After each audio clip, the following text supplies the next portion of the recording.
Desa Perkutseituan 15 tahun yang lalu adalah tempat yang tenang. Kehidupan berjalan perlahan, seiring semilir angin yang membawa aroma tanah basah selepas hujan. Di sana tinggal seorang anak laki-laki berusia 5 tahun bernama Ical. Dengan mata bening dan tawa ceria yang selalu menghiasi wajahnya, Ical adalah gambaran kebahagiaan yang polos. Ia tampak lebih dewasa dari usianya, penuh rasa ingin tahu dan sangat cerdas. Karena kesibukan orang tuanya, setiap pagi Ical dititipkan kepada kakek dan neneknya. Rumah tua dengan halaman yang luas itu menjadi dunianya, tempat berlari bebas dan menjelajah penuh semangat. Pagi itu, cahaya matahari mulai menyusup di antara dedaunan dan menerangi dapur nenek yang hangat. Ical duduk di lantai, menyaksikan neneknya dengan penuh perhatian saat memasak. Harum rempah-rempah memenuhi ruangan, menciptakan suasana yang hangat dan menenangkan. Di luar, sang kakek mengenakan caping, bersiap ke ladang. Suara pintu terbuka dan tertutup menandai kepergiannya. Tapi Ical tetap tenggelam dalam dunia kecilnya sendiri, menyusun ranting-ranting menjadi bentuk tak beraturan. Tanpa diketahui neneknya yang sibuk di dapur atau kakeknya yang melangkah cepat, sepasang mata kecil itu menatap langkah kakeknya yang menjauh. Dengan langkah perlahan dan nyaris tak terdengar, Ical diam-diam menyusul. Ia menyelinap melewati semak-semak, mengikuti jejak kaki di tanah yang masih lembab.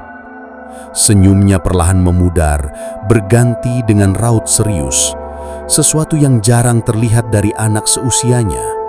Seolah ada sesuatu yang memanggilnya, menariknya lebih jauh ke dalam petualangan yang belum ia pahami.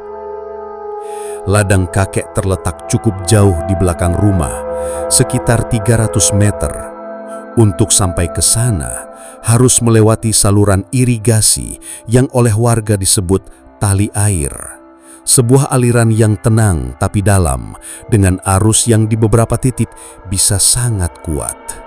Di sanalah, di tepian tali air itu, sosok kecil terlihat berdiri diam. Ical memandangi air yang memantulkan bayangan pepohonan, seolah melihat sesuatu di balik permukaannya.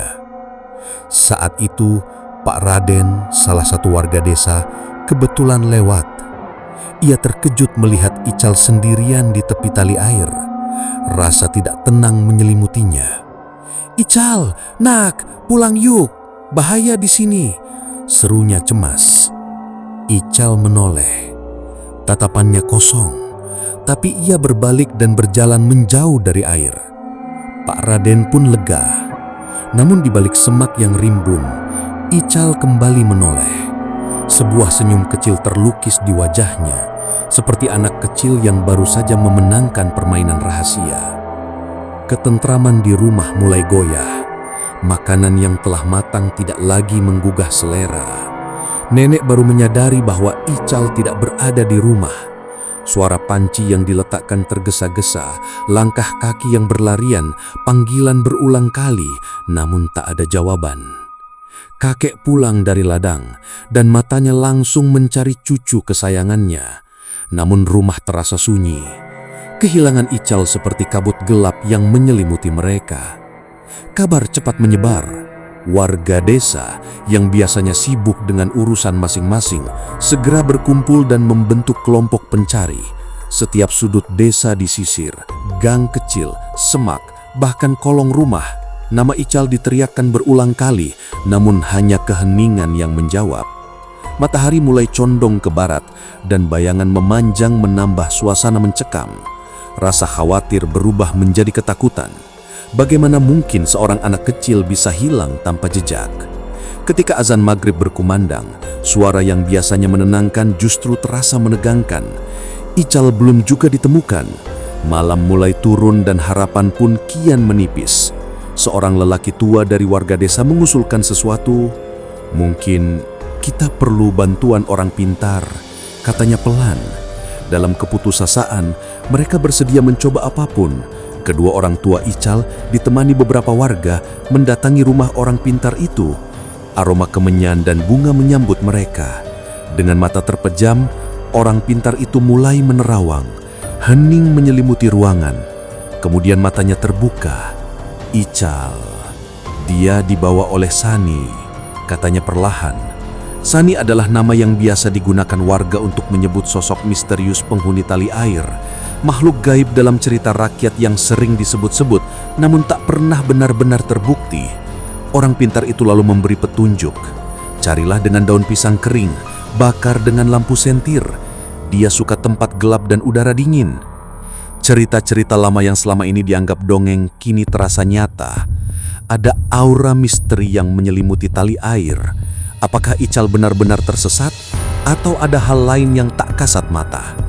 Malam semakin larut, desa menjadi sunyi, hanya suara jangkrik dan lolongan anjing yang terdengar. Para pencari membawa lampu sentir, menyusuri kembali tepian tali air. Aroma daun pisang kering dan asap dupa menambah nuansa magis. Langkah kaki terasa berat, seolah setiap gerakan harus dilawan oleh rasa takut yang makin menghimpit. Udara terasa dingin di sekitar tali air, meskipun suhu malam tidak terlalu rendah. Sensasi ganjil itu menimbulkan perasaan seolah ada yang mengawasi. Bayangan di balik pepohonan tampak bergerak, seolah sesuatu bersembunyi di sana. Suara air yang mengalir pelan terdengar seperti bisikan, menyebut-nyebut nama Ical. Tepat pukul 9 malam, suara teriakan memecah keheningan. Bukan dari Ical, tapi dari salah satu warga. Semua orang bergegas mendekat. Di dekat pintu air, sorot lampu sentir menyingkap sosok kecil yang terletak diam. Jantung mereka serasa berhenti. Tubuh mungil itu tidak bergerak. Kulitnya terasa dingin, dan mata mungilnya terbuka memandang langit malam. Tak ada luka, tak ada jejak kekerasan, hanya ketenangan yang misterius. Seolah ia baru saja kembali dari tempat yang tak bisa dijelaskan. Pakaian yang sedikit basah menambah tanda tanya. Semua terdiam. Duka dan ketakutan bercampur, menciptakan suasana yang tak akan mereka lupakan. Peristiwa itu menjadi kenangan kelam bagi warga desa Perkutsaituan. Kisah tentang Sani menyebar, menjadi legenda yang diceritakan turun-temurun. Hingga kini, ketika senja datang atau anak-anak bermain terlalu dekat dengan tali air, para orang tua akan mengingatkan dengan suara pelan dan penuh kehati-hatian. Kisah tentang Ical, tentang keceriaan yang hilang, tentang misteri yang belum terungkap, dan tentang kekuatan tak terlihat yang mungkin masih bersemayam di balik permukaan air yang tenang.